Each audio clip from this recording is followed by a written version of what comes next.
Hi everyone, I'm JD. Welcome back to my channel. Alright, here is part 2 of the Make a Junk Journal with Me series for the fabric cover journal.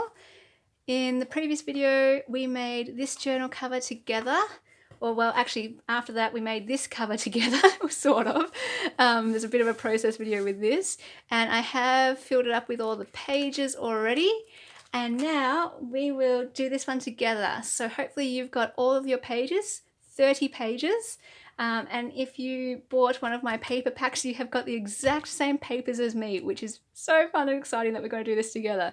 So pull them all out and let's go, ready to go in real time. All right, so materials, yes, scissors, something to mark the paper, ruler, and you will need your cover to measure everything, and your papers. Okay, so let's just go through this one by one. I'm going to be talking to those people who bought the paper pack specifically, so you can follow along absolutely the exact same as me. If you've got different papers, just, go ahead and work out your papers the same as me. If you've got just normal A4, I'll show you how to do the pockets and flaps and different things as well when we get to that. So just have fun. All right, so the first thing, you guys who got the paper pack, I folded the doily so that it wouldn't get crushed or anything already. So I'm just going to fold mine now. And I can see that bit is folded over already, so I'm going to put that at the top because it's going to get cut off. Alright, so yours is already folded, and then I'm going to open this up as my guide, put it in here, and I'll just measure where I need to cut it. So I'm not the best at measurements, but maybe like I just half a centimeter at the top and bottom is how much of a gap I want at the top and the bottom. So you can see it fits in there nicely. So you can see the gap there, and you can see the gap down here. Okay.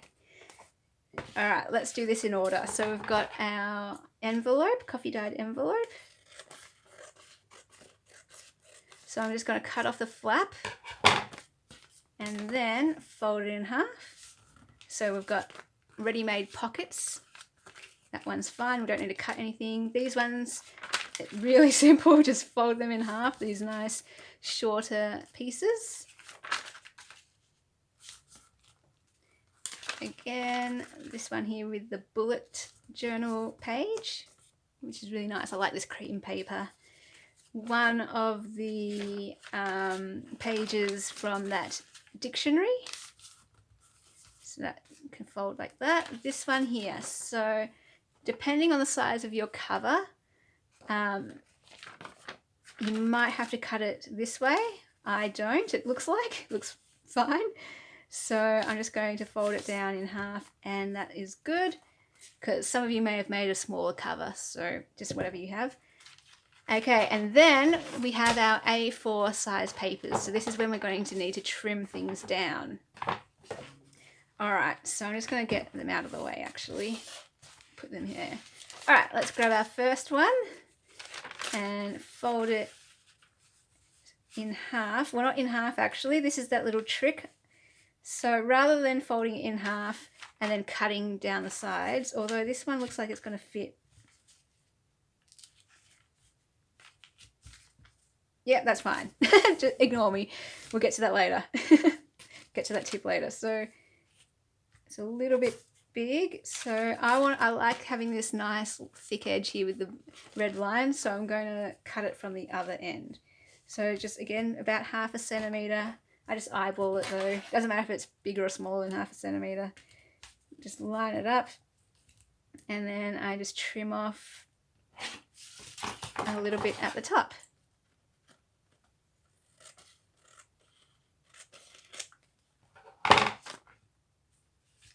So it fits in nicely like that.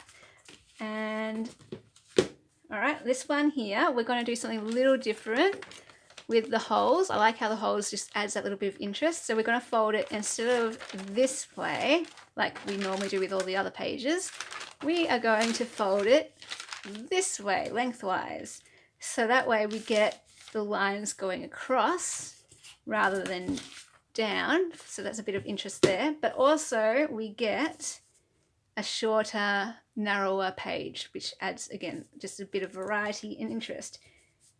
And that's kind of, and you can just see the guideline there. You don't need to rule it. You can just pick the line that you want to cut on. So I'm going to choose this line as my guide. Like that. So I was saying that, yeah, one of the aims of this whole Junk Journal with Me series, or Make a Junk Journal with Me series, is we're only using coffee dye paper, but because of the different patterns on them and the way we're going to fold them, we're going to still make something really interesting with all that variety of pages. So this one, it is going to overhang the edge if I fold it in half. So what I'm going to do, instead of folding it in half, I'm going to fold it back a little bit to the point where it's going to fit in the journal. And I do it about 1 centimeter over here. Again, I just eyeball it. I don't want it right on the edge or even really close to the edge, because once they start folded, once you put them into their order, the inner pages will push out, if that makes sense, and they'll overhang the edge. That doesn't matter too much, you just trim it up at the end. But if you want to avoid taking up that time of trimming all the pages at the end, I try to make the pages a bit shorter this way, so that they are more likely to not have to be trimmed at the end. So if you can see that there's a smaller gap down here, a bit of a larger gap there. But as it bulks out, this will travel further and further, the inner pages. So I always get questions about that. That's all why I'm talking about this. People ask, when I make my journal, the pages overhang the edge. How do I stop that? And I just say, you know, just trim them. It's fine. I do that all the time. I can just make my journal, and if they're all hanging out the edge at the end after I've bound it in, I just trim them down. But I do tend to prefer trimming them smaller to start off with, so that once I've bound it, I don't have to trim them. But it doesn't matter either way. You can do it either way. Especially though, if you have patterns or writing on the pages that you don't want to trim down, you'll need to fold it in the right spot, so that at the end you don't have to trim it at the end and you're like, oh no, I lost a picture, or I lost that person's head. All right, so grab our next one, which is this lined one here, the wide lines. Again, I'm just going to fold it wherever I want it to kind of be at the edge of the paper. Okay, so I'm going to fold it there.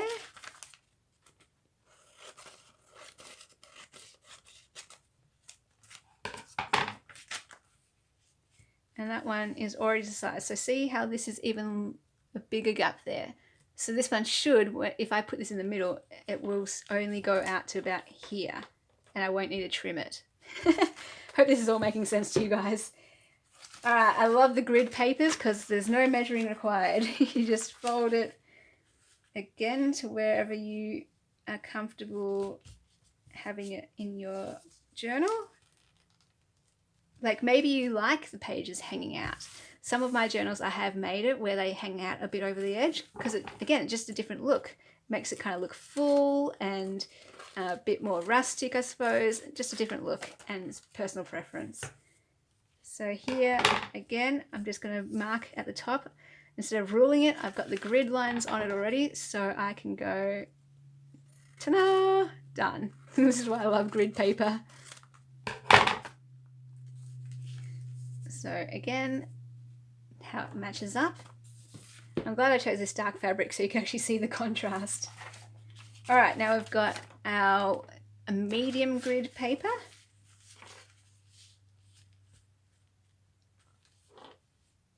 And also when I'm folding this, I'm looking for things like which side do I want on the outside. Sometimes I want it darker, others I want lighter, so that when you open the pages, you get that contrast of light on dark. Also, for example, if I have an edge like this that's really coffee dyed and I don't want it like that, I'll make sure that that's the edge that is cut off. And same, if the top or the bottom is really creased or dark or something, like I don't mind too much. Again, I like the rustic look, but if I don't want it, all I do is make sure I cut off the top or the bottom where I don't want that mark. So here, for example, it's ripped at the top, so this is the part that I'm going to cut.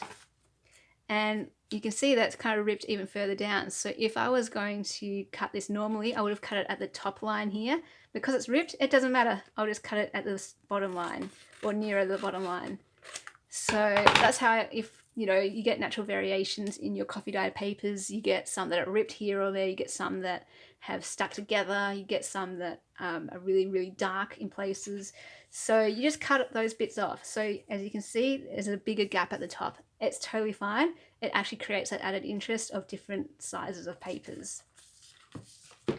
And you might find that in my coffee dyed paper pack that you've gotten, you'll see the rips in different places. It may have ripped down a little bit more. You may have got a bit of a crease somewhere that you don't like, or a bit of a dark spot. So you just look around the page, find which piece, like there's a bit of a crease there, I don't mind, but do I want the crease on the front or do I want the crease on the back? That kind of decision making is what I'm thinking about as I'm folding and as I'm deciding the placement of where I want the fold and how I want the page to sit in the journal.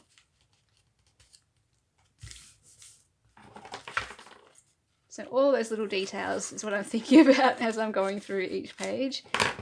So cutting that off. Again, this is the large grid, so I can see I want to cut it off about in the middle of those two lines. And there's my grid page. So now we've got our music paper page, and I'm just going to look around again and see which side I want on the paper. I'm going to go this way, fold it to where I want it.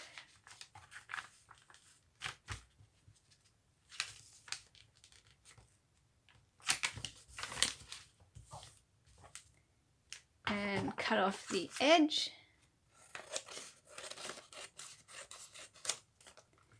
And then I need to make a decision about where I want to cut. So I don't want to cut this end because I like how there's a little bit of a gap there in case you want to write there or something. So I'm going to cut this part here where there's a nice large gap. So I'm not going to like cut off any music notes or anything. If that had to happen, I wouldn't mind as well though. Sometimes I've had to cut the paper right up to there, or even had to cut the paper there, just depending on the size of my journal. Okay, so that one lays like that. So now these are what I would call the 15 feature pages or pages of interest, the 15 interest pages, because there's something different about them. Either they've got a pattern on them, either they've got a smaller size or a narrower size, or they're a pocket. These are my feature pages, 15 of them. Now I've got 15 plain pages, blank pages, and these are just my, what I call the 15 writing pages. Even though these are writing pages too, they're more for the added interest and detail like that. This is what I intersperse with it. So lots of writing space, lots of blank pages for your own creativity interspersed with the interest feature pages. So first of all, let's work on our pockets, because what I want you to do, the people who have got this paper pack, you might need to flick through them first and choose papers that the whole page is nice. So some of them, for example, maybe this one, I wouldn't want to use the whole page. Maybe I'd want to cut that off. Maybe, like I'm not actually fussed. I would keep that, but I'm just by way of example. Let me try and get one that I wouldn't want. So this one here, I probably wouldn't want how dark it is here. So I would know this is not a good page for me to use the entire page. So I'll put that aside for other types of pages where I can cut that off. So I'm looking through this and I want 4 pages. Let's go 2. You want 2 first, where you want to use the entire page. That's nice that you can use the entire page. So if there's a little rip here, that's not one that I would use. I would use that for a different page. This one here, it's really dark, so I probably wouldn't want to use that for one that I use the entire page. And let me just show you why I want the entire page, because for this one, we're going to fold it up about that much. Doesn't matter if your pocket's too like bigger, smaller, whatever, but I'm just folding it about that much. and then I fold it this way. So, and you can do it wider or narrower. I like to do it a bit narrower just to give that interest. It's a smaller page, that kind of thing.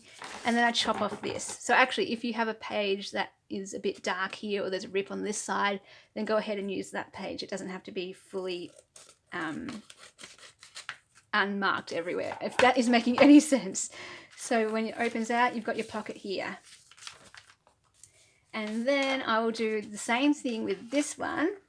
So I'm going to fold it up, but instead of folding it this way, I'm going to fold it, flip it over, fold it this way so that the pocket's on the outside. Again, just for a different look, so that when you're flipping through the pages of the journal, you'll see the pockets on different sides of the pages, and that's just enough to give a bit of added interest. And of course, when you put your ephemera in, when you flip through the pages, the ephemera will be on different pages or different sides of the page. So there's another pocket page. All right, now you want to find another one that has both of the sides. They're nice. The top or the bottom can be darkened or ripped because we're going to get that off. We're going to cut that off. So for this one, what we're going to do is fold over one flap or one side. Again, doesn't matter how big you do, big, small, whatever. So I'm just going to do it about that size. And then all I do is fold the whole thing over like that in half. So you can see like that. And then what I'll do is trim, where's my ruler gone? I'll trim whatever part of the paper I don't want, if there's a part that you don't want. Trim that off the top. And then you've got a page with a flap. And you can glue that down to turn it into a pocket if you want. I'm going to leave it as a flap though. I'm going to do the same with this one. So I'm okay with that page. I'm going to fold over the other side though. And then I'm going to fold it in half so that when you go through the journal, one will have a flap on that side and the other one will have a flap on the other side. Again, just for that interest. So again, I'm just going to trim off the top.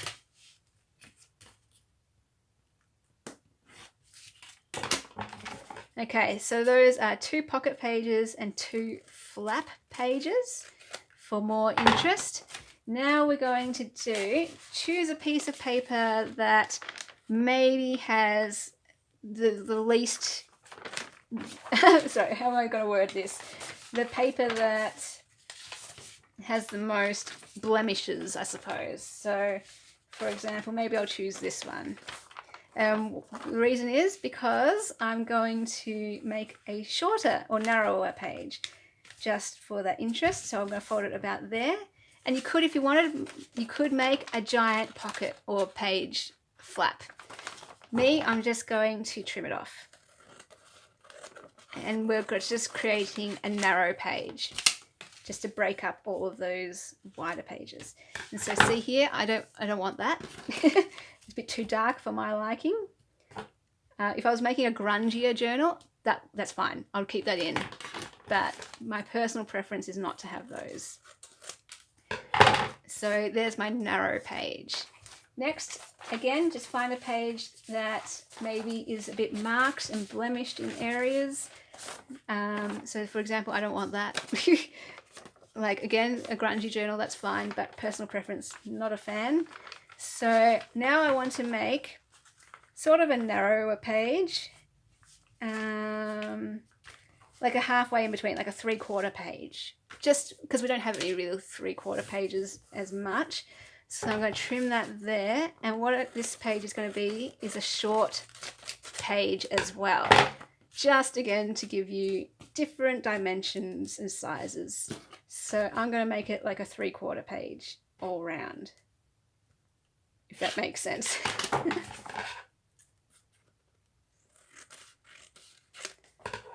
So there, no other page is kind of that size. Maybe those note papers are, but no other blank page is this size. So now we do have one. Okay, for the rest. So these are what I would also kind of call feature pages because they've got something about them that makes them different. For the rest, I'm just going to go straight into my normal pages. So I measure it up, I fold it to where I want it to sit in the journal. Same thing, see, I don't really want that darker piece there, so I'm going to cut that bit off.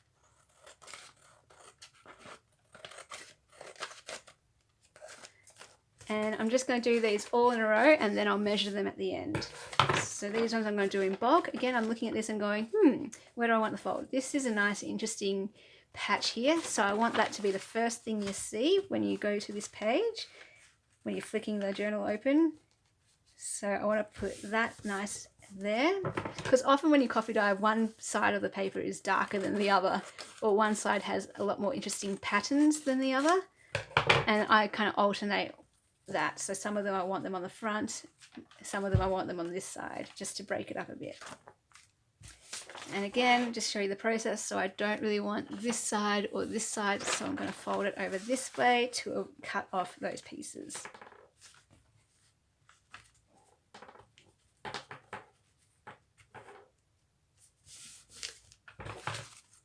All right, so hope you guys are going well, cutting all your pages down to size. Hopefully everything made sense.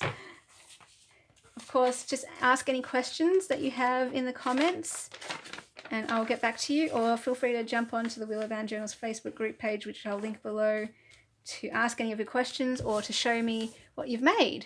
I'd love to see the journal that you're making.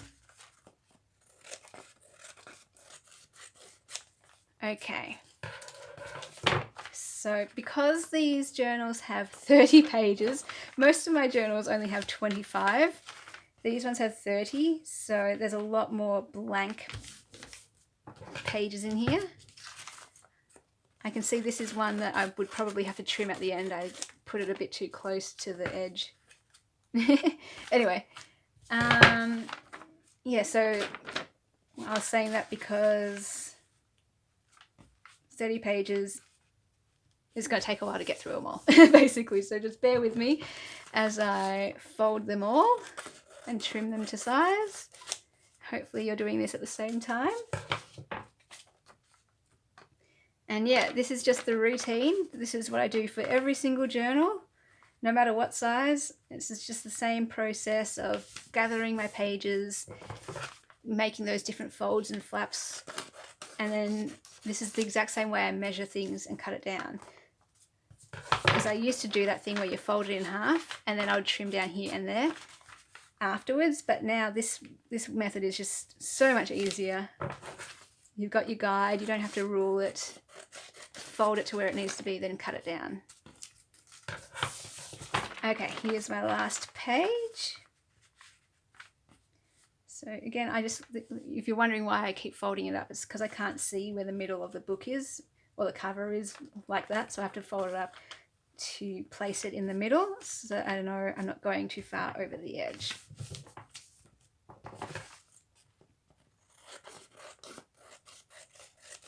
All right, now to rule the top of the pages. So again, I can just line it up anywhere in the middle of here, and just that gives me my straight line. If you want, you can just do this with your scissors. Like, often I won't even rule it, I'll just eyeball it, because you know you're only trimming off a tiny little bit. So if you can cut straight without a ruled line, just go ahead and do that. So see, this one is a bit of a crease there, so I'm going to cut it off shorter down, and that's fine again, just for the added interest. So hopefully you out there, your pages, you've managed to work out where you want to fold them, which parts of them you want to cut off or avoid. But like I said, I don't actually mind all the creases or the darkened areas. It just gives the journal a different look, a bit of a more rustic look, or a grungier look. Some people really love the grungy journals, like the really dark pages and the real creases here and there. And I have made some like that before, but my preference definitely is just like this. All right, how are we going for time? I think I've got 5 more minutes. Oh, that's good. Okay, because we're almost done. All we've got to do is cut these off, and then we've got our pages ready. In the next video, we will arrange our pages together, and that's where I'll go through my thought process behind how I choose the placement of the pages. Yeah, people always say they like my chatty videos where I actually talk about the why behind what I do. So I guess that video is for you, and then we'll go into the binding of it. So we'll arrange the pages together and then bind them together. And then the video after that will be the embellishing, adding the ephemera. So I'll link below the ephemera sampler kit that I've got. No, I'll link below Patreon, sorry. If you become a patron for $2, you will get that sampler kit. Of course, you can join up for a higher tier level if you want other rewards as well. But the $2 level gets you access to the freebie database. So there's a freebie every month that's released. And it also gets you access to the sampler pack, which is an extra bonus. And it's actually, it would be in my shop for $5, but I'm just making it a Patreon thing instead. So $2 minimum if anyone's interested. And basically that is just a pack of different ephemera from various kits that I have. Hang on, I'll show you. So that we've got coffee dye tags, we've got vintage receipts, we've got French ephemera, we've got ledgers, we've got music sheets, different things here, some stuff from my own life, like my passport from when I was a kid, note papers, all sorts of different things. There's 30 pieces that we're going to embellish the journal with, in case you want to embellish your journal with the same pieces as me, or in case you just want this kit. So hopefully that was my little special to you, like a little bargain. Rather than $5 in my Etsy, it's available for you for $2. Plus you get all as bonuses as a patron. So, and of course, if you only want to get this kit and don't want to be a patron, just sign up for a month and then just stop your subscription. That's how it works. It's like buying it from Patreon instead of buying it from Etsy. So yeah, we have got our pages already. So 15 blank sheets, and then we've got our feature pages. So all good to go. Hopefully you have cut all your pages in this video with me in real time. Otherwise just rewind and keep it going, or watch the next video and keep making them. Oh my gosh, I'm sorry, I had a mind blank because I just stood up. I've been sitting down while I'm doing this filming thing. I just stood up and my foot has pins and needles and I can't really think straight because my foot is so asleep. I can't put any weight on it. Okay, good. I'm going to get feeling back into my foot, and then I'll be back to film the arranging of the pages and the binding of these. So I'll see you very, very shortly, and this will be up tomorrow. All right, guys, thanks so much for watching. I'll see you later. Bye.